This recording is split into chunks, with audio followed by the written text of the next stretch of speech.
Zakaj so na področju izobraževanja potrebne spremembe? Razvoj tehnologije, znanosti in družbeni razvoj je vse hitrejši, kar vpliva na naš tempo življenja. Mladi so se rodili v tem svetu, drugače ga dojemajo in so drugačni od nas. Pomembno je, da to upoštevamo in mladim omogočimo drugačno izobraževanje za njihovo prihodnost. Naslednje dejstvo je, da šola ni več edini način, kako do znanja priti.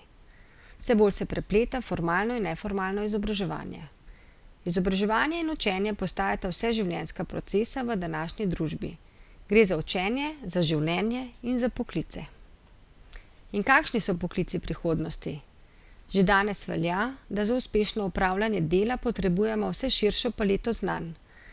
Prav zato je nujno, da mladi ta znanja v času šolanja pridobivajo, da se učijo na realnih primerih, rešujejo probleme, se učijo odločati, nastopati, ustvarjati, analizirati.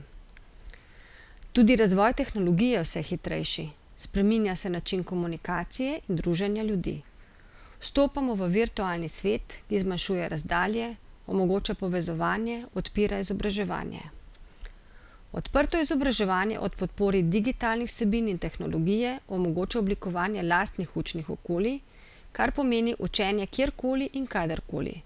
In prav zaradi naše različnosti je to eden izmed pomembnih trendov v izobraževanju. Po drugi strani pa je vse pomembnejša aktivna vloga učečega se. Takrat je učenje učinkovito.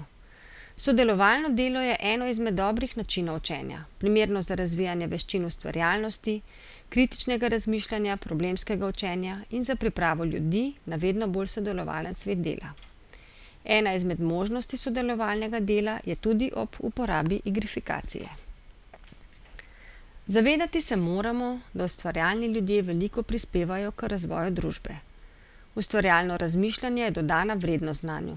Naloga izobraževalcev je, da spodbujajo kreativno razmišljanje in tudi možnost drugačnih, pa čeprav včasih napačnih odgovorov. To je le nekaj pomembnih dejstev, ki narekujejo, zakaj so potrebne spremembe na področju izobraževanja.